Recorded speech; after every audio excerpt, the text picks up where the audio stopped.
পরিবার এবং ঐক্যবদ্ধ। তৃণমূলের প্রতিষ্ঠা দিবসে মমতা বন্দ্যোপাধ্যায় এবং অভিষেক বন্দ্যোপাধ্যায়ের বার্তায় যখন এই দুটো শব্দ জলজল করছে, তখন তৃণমূলের সেই ঐক্যবদ্ধ পরিবারের ছবি যেন ছত্রখান হয়ে গেল কুণাল ঘোষের বাক্যবাণে। এখন কুণাল দলের অন্দরে ঝাঁকুনি দেওয়ার চেষ্টা করলেন, নাকি দলের অন্দরে দূরত্বকে একেবারে জনসমক্ষে নিয়ে এলেন, তা নিয়ে তর্ক চলছে। কিন্তু নিঃসন্দেহে কুণাল ঘোষ আজ তারই সহকর্মীদের, বিশেষত প্রবীণ সহকর্মীদের সমালোচনার বাণে বিদ্ধ করেছেন। এখন তার নিশানায় কে কে রয়েছেন রাখবো আপনাদের সামনে। প্রথমেই রয়েছেন সুব্রত বক্সী, রাজ্য সভাপতি। অভিষেক বন্দ্যোপাধ্যায় পিছিয়ে যাবেন না এই মন্তব্যের জন্য কুণাল ঘোষের সমালোচনায়। রয়েছেন ফিরহাদ হাকিম, তৃণমূলে দুর্নীতি হয়েছে এটা কার্যত স্বীকার করে নেওয়ার পর সমালোচনায়। সুদীপ বন্দ্যোপাধ্যায়, মমতা বন্দ্যোপাধ্যায় ছাড়া বাংলা ছাগলের তৃতীয় সন্তান বলার জন্য সমালোচনায়। এছাড়াও একাধিক মন্ত্রী রয়েছেন যারা শুভেন্দু অধিকারীর বিরুদ্ধে সেভাবে সরব হচ্ছেন না। এবং অবশ্যই রয়েছে নন্দীগ্রামে মমতা বন্দ্যোপাধ্যায়ের যে পরাজয়, যে নন্দীগ্রামে জয়ের জন্য যাদের হাতে দায়িত্ব তুলে দিয়েছিলেন মমতা বন্দ্যোপাধ্যায়, তারা তাহলে নিজেদের ভূমিকা পালন করলেন না কেন ঠিক করে? আজকে সেই প্রশ্ন তুলে সেই নেতৃত্বকে কাঠগড়ায় তুলেছেন কুণাল ঘোষ। এবং একই সঙ্গে যে কারচুপির অভিযোগ শুভেন্দু অধিকারীর বিরুদ্ধে উঠেছে, সেই কারচুপি কেন ঠেকাতে পারেননি, আজকে সেই কথা কুণাল ঘোষ তার বক্তব্যের মাধ্যমে তুলে দিয়েছেন। অর্থাৎ কার্যত কুণাল ঘোষের পঞ্চবাণে বিদ্ধ হয়েছে তৃণমূল কংগ্রেসেরই একটা বড় অংশ। কিন্তু শুরুতে দেখাতে চাইবো, এক এক করে প্রত্যেকটা ছবি আপনাদের সামনে রাখবো, যে সুদীপ বন্দ্যোপাধ্যায়। কেন সুদীপ বন্দ্যোপাধ্যায় কুণাল ঘোষের নিশানায়? সুদীপ বন্দ্যোপাধ্যায় বলছেন যে মমতা বন্দ্যোপাধ্যায় না থাকলে বাংলা ছাগলের তৃতীয় সন্তান হয়ে যাবে। পাল্টা কুণাল ঘোষ বলছেন উনি যদি আরেকটু থাকতেন আমার সামনে বসে, তাহলে ভাব সম্প্রসারণটা আমি পরিষ্কার শুনিয়ে দিতাম। ফলত যেটা পরিষ্কার হচ্ছে সেটা সেই দলের অন্দরে দূরত্ব, যা প্রতিদিন দৈর্ঘ্য বাড়াচ্ছে বলে মনে হচ্ছে। দেখুন, মমতা ব্যানার্জি যেদিন থাকবেন না, বাংলা ছাগলের 3 নম্বর বাচ্চা হয়ে গিয়ে মায়ের দুধ খাবার জন্য কাছ থেকে দিত। উনি যদি আরেকটু থাকতেন আমি সামনে বসে ওনাকে ভাব সম্প্রসারণটা শুনিয়ে দিতাম। কখনো সুব্রত বক্সী বনাম কুণাল ঘোষ, তো কখনো ফিরহাদ হাকিম বনাম কুণাল ঘোষ, কখনো সুদীপ বন্দ্যোপাধ্যায় বনাম কুণাল ঘোষ। তৃণমূলের প্রতিষ্ঠা দিবসে নেতারা যেভাবে কার্যত বাকযুদ্ধে জড়ালেন, তাতে শাসক দলের অন্দরে টানাপোড়েন ফের সামনে চলে এলো। সেই সঙ্গে ফের চড়ল তৃণমূলের অন্দরে নবীন প্রবীণ দ্বন্দ্ব নিয়ে জল্পনার পারদ। সম্প্রতি মমতা বন্দ্যোপাধ্যায় এবং অভিষেক বন্দ্যোপাধ্যায়ের সম্ভাব্য রাজনৈতিক ভবিষ্যৎ নিয়ে মুখ খোলেন কুণাল ঘোষ। মমতা বন্দ্যোপাধ্যায়ের পরে অভিষেক বন্দ্যোপাধ্যায় মুখ্যমন্ত্রী হবেন, এই নিয়ে কোনো দ্বিধা দ্বন্দ্ব আলোচনার কোনো বিষয়ই নেই। সোমবার তৃণমূলের প্রতিষ্ঠা দিবসের অনুষ্ঠানে সেই কুণাল ঘোষের উপস্থিতিতে ইঙ্গিতপূর্ণ মন্তব্য শোনা গেল তৃণমূল সাংসদ সুদীপ বন্দ্যোপাধ্যায়ের মুখে। এই দেশে যে রাজনীতির একটা পরিবেশ, এই পরিবেশে বাংলাকে সবসময়তে আলোচনার প্রথমে রাখতে হয়। তার কারণ বাংলাতে মমতা ব্যানার্জি রাজনীতিতে আছেন। মমতা ব্যানার্জি যেদিন থাকবেন না, আবার দীর্ঘ রাজনৈতিক অভিজ্ঞতা বলেন দেশের রাজনীতির যা গতি প্রকৃতি, বাংলা ছাগলের 3 নম্বর বাচ্চা হয়ে গিয়ে মায়ের দুধ খাবার জন্য কাছ থেকে দিত। পাবে কিনা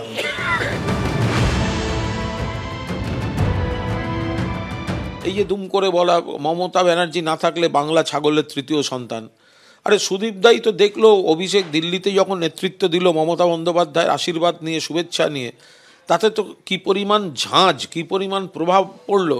উনি যদি আরেকটু থাকতেন আমি সামনে বসে ওনাকে ভাব সম্প্রসারণটা শুনিয়ে দিতাম। যারা বলছেন তারা হয়তো একটা অন্ধ আনুগত্য দেখাতে চাইছেন।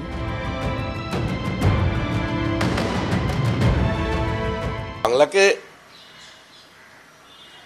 ছাগলের বাচ্চার পর্যায়ে নামিয়ে আনা, এটা একমাত্র তৃণমূলের পক্ষেই সম্ভব। এখন মমতা বন্দ্যোপাধ্যায় থাকলে বা মমতা বন্দ্যোপাধ্যায় গেলে বাংলার রাজনীতির কোনো মৌলিক পরিবর্তন হবে বলে মানুষ বিশ্বাস করে না। বরঞ্চ দেশবাসী খুশি হবে যে এই সরকারটা চলে গেলে একটা শিল্প বান্ধব, মেধার মর্যাদা দিয়ে নিয়োগ করা, এ ধরনের একটা সরকার এখানে আসবে। বাংলার ইতিহাস জানা না তো। সুদীপবাবুটা তো জ্ঞানী ব্যক্তি, বিধানচন্দ্র রায় বলে একজন ব্যক্তি ছিলেন, তার আমলেও বাংলা ছিল, এখনকারও বাংলা আছে। কোথায় বাংলা গেছে তারা আমার থেকে বেশি জানে। সব মিলিয়ে প্রতিষ্ঠা দিবসে তৃণমূলের সাংসদ বনাম মুখপাত্রের বাকযুদ্ধে সরগরম বঙ্গ রাজনীতি।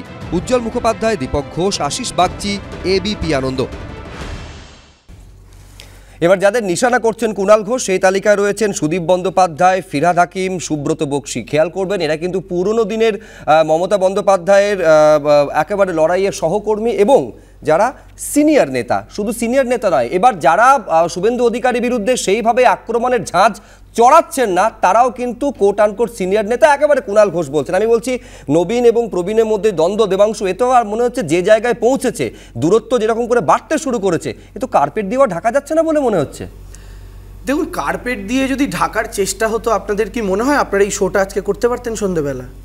তৃণমূল কংগ্রেস কার্পেট দিয়ে ঢাকার চেষ্টা করে না। আমরা বারবার বলি আমরা বাংলার মানুষকে আমাদের ফ্যামিলি মনে করি। আমরা সিপিএমও নই, আমরা বিজেপিও নই, ঘরের ভেতর চুপ করে কথা বলার জায়গায় আমরা নেই। বাংলার মানুষ আমাদের কাছে পরিবার। তো আমার যদি বাড়িতে কোনো রকম মনে হয় আমার একটা মত আছে, সেই মতটা আমি আমার মায়ের সামনে যেমন দিতে পারি, আমি আমার বাবার সামনেও দিতে পারি। আমরা তো বাংলাকে পাড়া মনে করি না, আমরা বাড়ি মনে করি। এটাই তো ডিফারেন্স বাকি রাজনৈতিক দলের সাথে আমাদের। বাংলাকে আমরা বাড়ি মনে করি, পাড়া নয়। আই রিপিট, বাড়ি মনে করি, পাড়া নয়। এবার 2 নম্বর কথা আমি আপনাকে বলি। দেখুন, এখানে একটা কথা আছে, একটা গণতান্ত্রিক দলে বিভিন্ন রকম মতামত থাকতে পারে এবং সেই মতামতটা আমি প্রথম থেকে একটা কথা বলে আসছি, তৃণমূল কংগ্রেস এই মুহূর্তে বাংলার মাটিতে যতগুলো রাজনৈতিক দল লড়াই করছে তার মধ্যে বাংলার মাটিতে বেড়ে ওঠা, বাংলার মাটিতে জন্ম নেওয়া একমাত্র রাজনৈতিক দল কিন্তু তৃণমূল কংগ্রেস, যাদের সৃষ্টি সম্পূর্ণ বাংলা কেন্দ্রিক। তো স্বাভাবিকভাবেই আমাদের সাথে বাংলার যে ইমোশনাল কানেকশন সেটা বাকি দলগুলোর সাথে এক নয়। কিন্তু এরপরও আমি আপনাকে বলছি, যেমন ধরুন সুদীপ বন্দ্যোপাধ্যায় আমাদের সিনিয়র নেতা, আমাদের লোকসভার সদস্য, তিনি যে কথাটা বলেছেন যে বাংলা ছাগলের তৃতীয় সন্তান হয়ে যাবে মমতা বন্দ্যোপাধ্যায় না থাকলে। এখন একজন মানুষ যখন বক্তৃতা দিচ্ছেন, সে সুব্রত বক্সী বক্তৃতা দিচ্ছেন কিংবা উনি বক্তৃতা দিচ্ছেন কিংবা আমি বক্তৃতা দিচ্ছি কিংবা কুণালদা বক্তৃতা দিচ্ছেন, বক্তব্যের সময় আমাদের ফ্লুয়েন্সিতে আমরা অনেক রকম কথা বলে ফেলি। যেমন আমি আপনাকে একটা কথা বলি, মমতা বন্দ্যোপাধ্যায় যেভাবে তৃণমূল কংগ্রেসের 3-4টে জেনারেশন তৈরি করছেন, আমাদের বিশ্বাস মমতা বন্দ্যোপাধ্যায় সেই দৃঢ়তা নিয়েই তৈরি করছেন যেটা মমতা বন্দ্যোপাধ্যায় বারংবার বলেন যে আমার পরেও তৃণমূল কংগ্রেসের 3-4টে বা 10টা পর্যন্ত জেনারেশন আমি তৈরি করে দিয়ে যাব, যেটার জন্য সিপিএম আর বিজেপি চিরকাল বসে থাকবে, কিন্তু বাংলার ক্ষমতার রাজনীতিতে তাদের থাকা হবে না। তো আমার বক্তব্য হচ্ছে, যদি মমতা বন্দ্যোপাধ্যায় তৈরি করে দেওয়া তৃণমূলের পরবর্তী জেনারেশন থাকে, তাহলে বাংলা কখনোই ছাগলের তৃতীয় সন্তান হবে। আমার এইখানে প্রশ্ন, তাহলে যে জেনারেশন তৈরি করে দিয়ে গিয়েছেন বা যে উত্তরসূরি তৈরি করে দিয়ে গিয়েছেন, উত্তরসূরিদের কেউ তাহলে নিজেকে একটা জায়গার মধ্যে সীমাবদ্ধ রাখার কথা কেন বলছেন? ঘনিষ্ঠ মহলে যেটা বলা হচ্ছে, কেন বলছেন যে আমার সংসদ এলাকা ডায়মন্ড হারবারের মধ্যে থাকবো এবং আমি সাংগঠনিক বা একেবারে দলের নীতিগত জায়গা থেকে আমি সেই জায়গায় পৌঁছবো না? কিন্তু তার আগে আমি একটা কথা না বললি, আপনি আমায় বলুন তৃণমূলের কোন নেতাটা এই কথা বলেছে যে অভিষেক বন্দ্যোপাধ্যায় বলেছেন তিনি নিজেকে গুটিয়ে রাখবেন? আমি বলছি সব কথা তো এইভাবে আসে না। আমি বলছি সূত্র, আমি আবার বলছি সূত্র বড় ভয়ঙ্কর জিনিস সুব্রতা। এই সূত্র বড় ভয়ঙ্কর জিনিস এবং সূত্র যেভাবে সত্যি হয়ে যায় তাতে দলের অস্বস্তি অনেক অংশে বেড়ে যায়। আমি এই কারণে বলছি, আমি তাহলে তুমি এই কথাটা আমাকে শুধু, আমি পরে তোমার কাছে এই প্রশ্ন নিয়ে আসবো যে তাহলে কেন সুব্রত বক্সীকে আজকে এই কথা বলতে হচ্ছে যে যদি অভিষেক বন্দ্যোপাধ্যায় নির্বাচনে প্রতিদ্বন্দ্বিতা করেন, তার মানে কোথাও কি প্রতিদ্বন্দ্বিতা করবেন কিনা আদৌ লোকসভা নির্বাচনে ডায়মন্ড হারবার লোকসভা কেন্দ্র থেকে, তার পেছনেও একটা বড়সড় প্রশ্নচিহ্ন রয়েছে। কিন্তু তার আগে আমি একবার পুনরায় রায়ের কাছে আসবো। আমি যাই না, আমি শুরুতে বলছিলাম যে কার্পেট দেওয়ার চেষ্টা হচ্ছে কিনা, যেটা এতক্ষণ ধরে দেবাংশু বললো সেটা কি কার্পেট দেওয়ার চেষ্টা নাকি চেষ্টা নয় সেটা দর্শকেরা বিচার করবেন। কিন্তু আমি বলছি যে সুদীপ বন্দ্যোপাধ্যায় যে কথা বলছেন তাতে তো সেই প্রশ্নটা আবারও সামনে চলে এলো যে জাতীয় রাজনীতিতে বাংলাকে প্রাসঙ্গিক করার জন্য মূল দাবিদার মমতা বন্দ্যোপাধ্যায় নাকি সেই একই ক্ষমতা অভিষেক বন্দ্যোপাধ্যায় রাখতে পারেন, যেটা অভিষেক বন্দ্যোপাধ্যায় 2 তারিখ 3 তারিখ দিল্লিতে আন্দোলন করে প্রমাণ করেছেন। মানে ঘুরিয়ে দেখা যাচ্ছে বিষয়টা সেই দাঁড়াচ্ছে যে মমতা বন্দ্যোপাধ্যায় নাকি অভিষেক বন্দ্যোপাধ্যায়। প্রণয় রায়, দেখুন, আজ কল্পতরু দিবস, ভগবানের কাছে একটাই প্রার্থনা করব, তৃণমূল কংগ্রেসের চৈতন্য হোক। হরিদ্বারের সাথে গুজ্জরদ্বারের তুলনা বন্ধ করুন। স্বামী বিবেকানন্দ, রামকৃষ্ণদেব, মা শারদা। একটু থামাচ্ছি, সরাসরি এই ছবি দেখতে পাচ্ছেন। প্রায় 2 ঘন্টারও বেশি সময় ধরে বৈঠক হওয়ার পর মমতা বন্দ্যোপাধ্যায়ের কালীঘাটের বাড়ি থেকে বেরিয়ে গেলেন অভিষেক বন্দ্যোপাধ্যায়। এখন এই 2 ঘন্টার যে বৈঠক হলো, কি বিষয় আলোচনার মধ্যে উঠে এসেছে এবং এই মুহূর্তে অনেকে বলছেন যে ঘনিষ্ঠ মহলে নিজের অভিমানের কথা ব্যক্ত করেছেন অভিষেক বন্দ্যোপাধ্যায়, তা নিয়ে কোনো আলোচনা হয়েছে কিনা হয়তো আর কিছু সময়ের মধ্যে বিষয়টা পরিষ্কার হয়ে যাবে। প্রণয় দা, খুব দ্রুত। দেখুন, স্বামী বিবেকানন্দ, রামকৃষ্ণদেব, মা শারদা বাঙালি তথা বিশ্ববাসীর হৃদয়ে আছে। তৃণমূল কংগ্রেস যাতে চটি চাটতে গিয়ে এদের সাথে কারোর তুলনা না করেন। দেখুন, আমি জানি না কেন এইসব নিয়ে এত আলোচনা করছেন, কারণ তৃণমূল কংগ্রেস তো কোনো রাজনৈতিক দল না, কোনো মতাদর্শের লড়াই এখানে নেই। তৃণমূল কংগ্রেস কি, দেখুন বড় বাজারে যেসব কোম্পানি আছে এটা হয়, এটা স্বাভাবিক, যে বড়বাজারে যেসব কোম্পানি আছে সেখানে কোম্পানি একজন মালিক থাকে, পুরনো যারা কর্মচারী সেই মালিকের সাথে কাজ করতে অভ্যস্ত হয়ে যায়, সেই মালিকের পরের জেনারেশন যখন আসে পড়াশোনা করে আসে, তারা হয়তো কম্পিউটার চালু করার চেষ্টা করছে, আরও কিছু সিস্টেম করছে। তো পুরনো কর্মচারীরা যারা দেখছে কম্পিউটার চালু হলে হিসেব চলে আসবে, চুরি ধরা পড়ে যাবে, তখন তারা বিরোধ করে। তৃণমূল কংগ্রেসে তো আজকে এটাই হচ্ছে। তৃণমূল কংগ্রেসে তাতে তো আপনাদের রূপলি রেখা দেখার কথা। না রূপলি রেখা আমাদের রাজনৈতিকভাবে ছেড়ে দিন, পশ্চিমবঙ্গের কি হচ্ছে রাজনৈতিক দল হিসেবে ছেড়ে দিন। কারণ সত্যিকারের তৃণমূল কংগ্রেস কোনো দল নয়, তৃণমূল কংগ্রেস একটা কোম্পানি। কালের নিয়মেই একদিন যেভাবে মোলায়েম সিং যাদবের অবস্থা হয়েছে, যেমন মায়াবতীর অবস্থা হয়েছে, যেমন বিহারের অবস্থা হচ্ছে, তৃণমূল কংগ্রেসের অবস্থা হবে। সুদীপ বন্দ্যোপাধ্যায় সেটাই দেখতে পাচ্ছেন। আজকে বলুন না, আজকে কেন আলোচনা করতে হবে একটি রাজনৈতিক দলের সর্বভারতীয় সাধারণ সম্পাদক? সেই সাধারণ সম্পাদক ভোটে কাজ করবে করবে না, ডায়মন্ড হারবার নিয়ে আসবে, সূত্র, কেন এগুলো আলোচনা করতে হচ্ছে? আলোচনা করতে হচ্ছে সেই নেতাটা যদি স্বাভাবিকভাবে উঠে আসতো। 2007 সাল 2008 সাল যখন সিঙ্গুর আন্দোলন করছে, অভিষেক ব্যানার্জির বয়স কত ছিল? যে কোনো ছাত্র নেতা তাদের রাজনীতি শুরু করে কলেজ থেকে। অভিষেক ব্যানার্জি 2011 যেই ক্ষমতায় আসতে চলেছে, তখন হঠাৎ করে লাল চুল কানে দুল যুবা তৃণমূল শুরু করলে, তারপর তিনি সর্বোচ্চ সাধারণ সম্পাদক হয়ে গেলেন। তো পারিবারিক দল বলেই এটা হয়েছে। আমি শুধু একটা কথা প্রণয়দাকে বলি, প্রণয়দার তৃণমূল নিয়ে এত চিন্তা আমার খুব ভালো লাগছে। আমরা আমাদের শুভাকাঙ্ক্ষী বিজেপিতেও পেয়েছি, আমি খুব খুশি। প্রণয়দাকে thank you, happy new year দুটোই একসাথে জানাই। এবার আমার একটা কথা আছে সুব্রতা, সেটা হচ্ছে যে এই যে প্রণয়দা বললো ধরুন কলেজ ইত্যাদি ইত্যাদি, আমি বলছি যিনি ধরুন এই মুহূর্তে আপনাদের রাজ্যের প্রধান মাথা, প্রধান মুখ, যাকে সব জায়গায় দেখা যাচ্ছে, শুভেন্দু অধিকারী, সেই শুভেন্দু অধিকারী কি এবিভিপি করেছেন? সেই শুভেন্দু অধিকারী কি বিজেপি এক সেকেন্ড দাঁড়ান, আপনাদের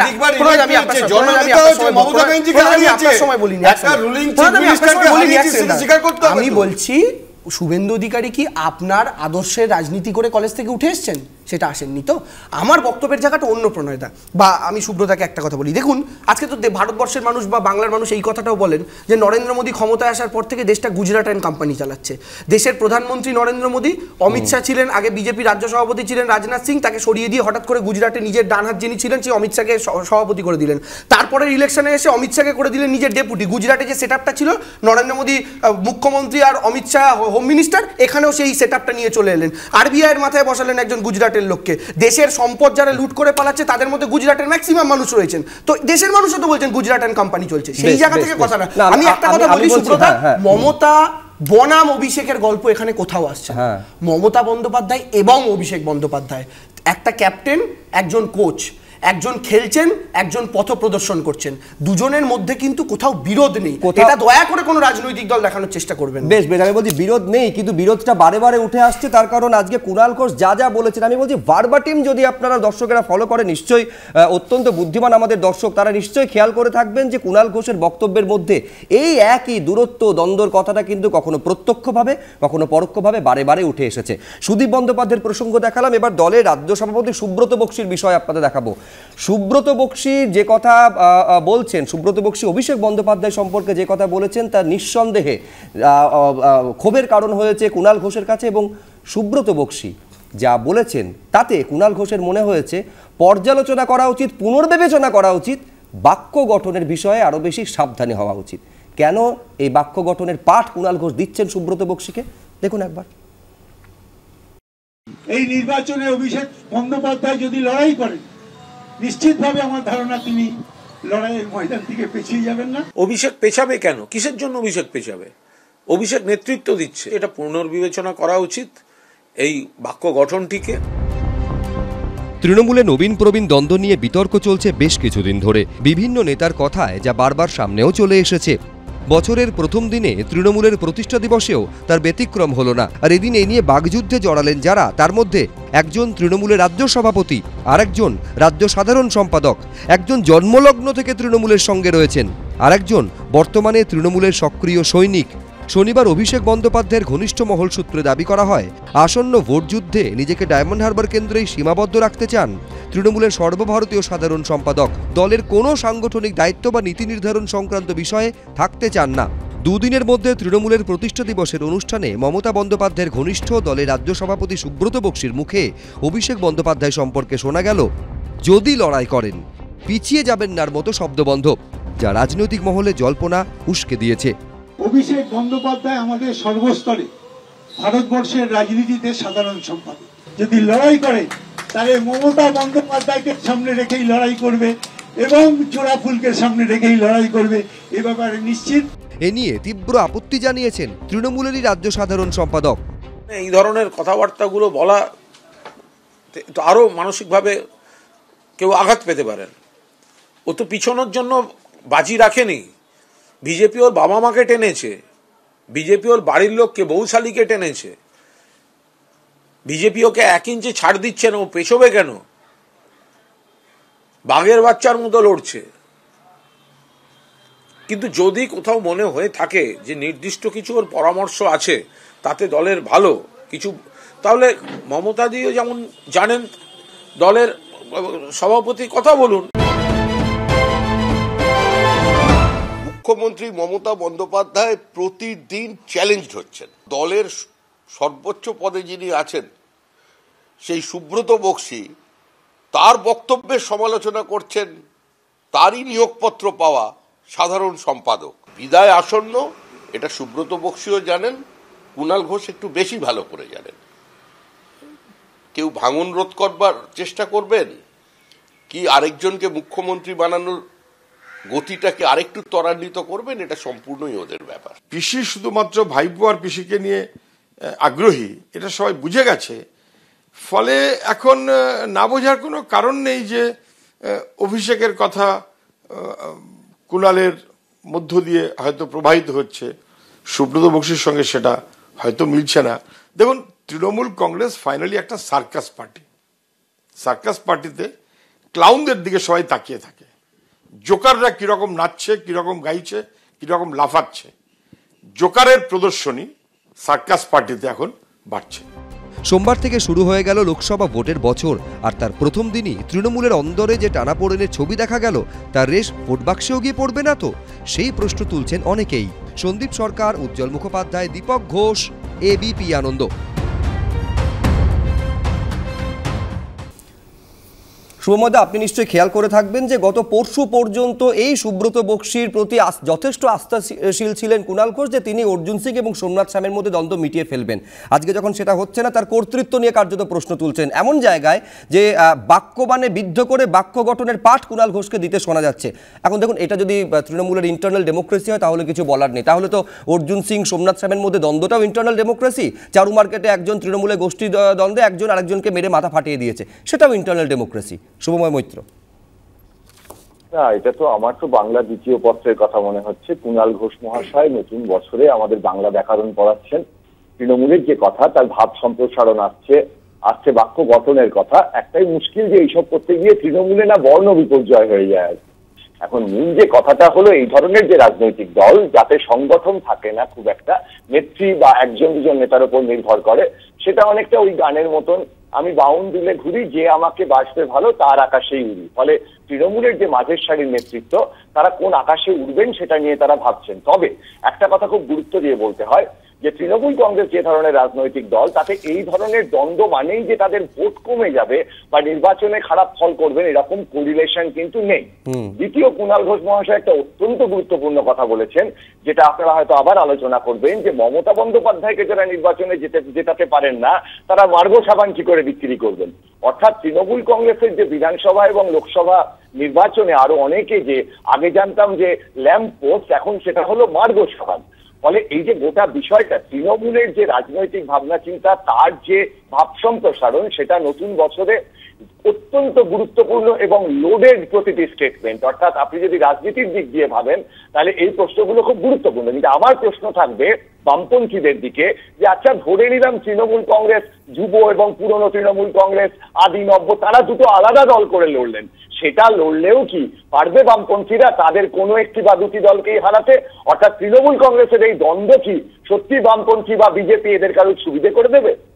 মানে মোদ্দা কথাটা হচ্ছে কৌস্তব, যে এই দ্বন্দ্ব হয়তো আলোচনার খোরাক হতে পারে, বামেদের কাছে হয়তো তৃণমূলকে আক্রমণের বিষয়বস্তু হতে পারে, কিন্তু তাতে ভোট বাক্সে কিন্তু খুব একটা আশা অন্তত বামেরা দেখা উচিত নয় বলে শুভময় মৈত্র মনে করছেন। আমি শুভ্র বলবো যে সহজ কথা সেটা হচ্ছে, হয় কুণালবাবু ঠিক বলছে আর নাহলে বাকিরা ঠিক বলছে। তো মমতা অভিষেক সামনে এসে বলুক কে ঠিক কে ভুল। আমি দেখছি আজকে বিজেপির নেতারা উৎফুল্লিত, আনন্দিত। প্রণয় দত্ত হাসি ধরছে না, আর এই যে শ্রমিক ভট্টাচার্য খুবই উৎফুল্লিত। ওনারা কি ভুলে গেলেন? আমি তো বিপি আনন্দকে অনুরোধ করব প্যাকেজটা আরেকবার চালাতে। বিজেপির অফিসের সামনে যেভাবে চৈত্র সেলে জুতো দিয়ে বিজেপির নেতাদের মারছিল, এখনো তো পশ্চিমবাংলায় ক্ষমতায় আসেননি। কামিনী কাঞ্চন 21 সালের পর তথাগত রায় কি বললো, মানে এতে আনন্দিত হওয়ার কিছু নেই। আমার কথা হচ্ছে, কোথায় গেল তৃণমূলের শৃঙ্খলা রক্ষা কমিটি? পার্থ চ্যাটার্জি গ্রেপ্তার হওয়ার পর মহাসচিব পদ কি উঠে গেছে নাকি জেলে চলে গেছে? শৃঙ্খলা রক্ষা কমিটিও কি উঠে গেল? অবশ্য তৃণমূলের শৃঙ্খলা এখন আর নেই, পার্থ চট্টোপাধ্যায় সেই তো বলছি তো, উঠে গেছে, জেলে চলে গেছে। অবশ্য তৃণমূলের শৃঙ্খলা হচ্ছে ধনেপাতার ক্যাশ মেমোর মতো। যাই হোক, সেটা কথা না। কথাটা হচ্ছে ববি হাকিম বলছেন দুর্নীতি হয়েছে, ওকে গ্রেপ্তার করে জিজ্ঞাসা করা হোক, ও তো বলতে পারবে। আবার একই কথা কিন্তু কুণাল ঘোষ পার্থর পর বলেছিল, যখন বলেছিল ববি হাকিম বলেছিল যে ও মন্ত্রিসভার সদস্য নয়, এ কথাটাও সামনে এসছে। কিন্তু কোয়েশ্চেন শুভ্র, এটা এজেন্ডা না। আজকে 1 জানুয়ারি 2024, নতুন বছর, আনন্দে আছি, নববর্ষ, ইংরেজি নববর্ষের শুভেচ্ছা জানাচ্ছি, কিন্তু 1000-এর ওপর দিন ছেলেমেয়েগুলো রাস্তায় বসে আছে, তাদের চাকরি নেই। তৃণমূলের নেতারাও স্বীকার করে নিচ্ছেন যে তৃণমূলের নেতাদের একটা অংশ টাকা নিয়ে তারা চাকরির ব্যবস্থা করেছে। আমাদের কথা, তৃণমূল তো এখনও রাজ্য সরকারে আছে, চাকরির ব্যবস্থা করুন, কাজ দিন। আজকে যারা 100 দিনের টাকা মারলো, বিজেপি এত বড় বড় কথা বলছে, কাজ দেওয়ার প্রশ্নটা যখন তুলেছে, উল্টো যুক্তিটাও তৃণমূলের পক্ষ থেকে সেটা শুনে নিতে হবে। সেটা হচ্ছে কাজ দেওয়ার পথে আর বাধা সৃষ্টি করছে কে? যারা 27 লক্ষ টাকা নিয়ে মামলাগুলো লড়ছেন। এ তো একাধিকবার তৃণমূলের তরফে বলা হয়েছে। আমি বলছি তো ব্যবস্থা নিন, প্রয়োজনে এটা নিয়ে সিবিআইডি তদন্ত করুন, আমাদের কোনো অসুবিধা নেই। আমাদের কথা হচ্ছে, আমরা তো শুনেছিলাম ফাইল খুলবো, বিকাশ রঞ্জন ভট্টাচার্যের ফাইল খুলবো, পরের দিন পার্থ চ্যাটার্জির ফাইল খুলে গেল। ববি হাকিম কি হাততালি দিচ্ছিলেন যখন বিকাশ ভট্টাচার্যের নামে এসব বলা হচ্ছিল। আবার ববি হাকিমের বাড়িতে যখন সিবিআইডি গেল, ববি হাকিম বলছে আমি চোর, আমি চোর, বিকাশ থেকে জিজ্ঞাসা করুন, আমি চোর নই। মানে এখনো এত 34 বছর সরকার চালানো, তারপর 12 বছর আমরা বিরোধী, এখনো সততার প্রতীকের হোর্ডিং কোনোদিন কলকাতায় সিপিআইএমকে বামপন্থীদের লাগাতে হয়। আর সততা নিজেকে প্রমাণ করার জন্য বামপন্থীদের উদাহরণই হচ্ছে দিতে। আমি বলি, প্রথম কথা হচ্ছে যে উনি ধনেপাতার ক্যাশ মেমোর কথা যেটা বললেন, সত্যি ওটা তো সিপিএম এর ভোট পার্সেন্টেজ দেখলে বোঝা যায়। আমি অন্য কথাই বলছি। উনি একটা কথা বললেন যে বিকাশ রঞ্জন ভট্টাচার্য এই যে টোটাল চাকরির ব্যাপারটা নিয়ে, যে বিকাশ রঞ্জন ভট্টাচার্য একবারও সামনে এসে বলেছেন যে এই যে টাকা নিয়ে মামলা করার কথা বলা হচ্ছে, সেই টাকা নিয়ে আমার বা আমার কোনো লোক এত টাকার বিনিময়ে মামলা লড়েননি, বলেননি। কিন্তু এখন বক্তব্য হচ্ছে শুরু থেকে এই ঢোল পেটানো হলো, আমরা চাকরি প্রার্থীদের স্বার্থে লড়ছি, পরে পুরোটাই কি দেখা গেল? লয়ারদের টাকা লোটার নেক্সাস। প্রত্যেকটা ছেলে মেয়েদের থেকে 1000 টাকা করে নিয়ে একটা দিক বলছো, সেটা হচ্ছে 27 লক্ষ টাকা নিয়ে মামলা লড়েছেন নাকি লড়েননি, তাতে দুর্নীতিটা হয়েছে নাকি হয়নি, সেই বিতর্কের অবসর হয় না। আজকে নিজে বলছেন দাঁড়িয়ে, যে একেবারে নিজে দাঁড়িয়ে বলছেন যে আমাদের কেউ দুর্নীতি করেছে। মুশকিল তো এটাই সুব্রদা, রাজ্যের মন্ত্রী স্বীকার করছেন। আমি বলছি সুব্রদা, আপনারা 2.5 বছর ধরে এতগুলো শো করলেন আপনাদের প্রাইম টাইম, শোয়ের মূল উদ্দেশ্য কি? দুর্নীতি হয়েছে কিনা, আর হলে কারা করেছে সেটা বার করা। আরে রাজ্যের মন্ত্রী, এটা আমি বলি বের করার দায়িত্ব তো সিবিআইডি আছে, ক্ষমতায় রয়েছে তোমরা, প্রশাসন রয়েছে তোমাদের হাতে, বার করার দায়িত্ব তোমাদের নয়। আর সিবিআইডি যখন এখানে এসে আদালতের নির্দেশে কাজ করবে, তার পেছনে পলিটিক্যাল ভেন্ডেটা। আমি বলছি এটা বার করার দায়িত্ব তো সিবিআইডি। তারা 1.5 বছর ধরে কি নাড়ু পার্টিনেন্ট প্রশ্ন, এটাই তো বলছি আমাদের এই প্রশ্ন।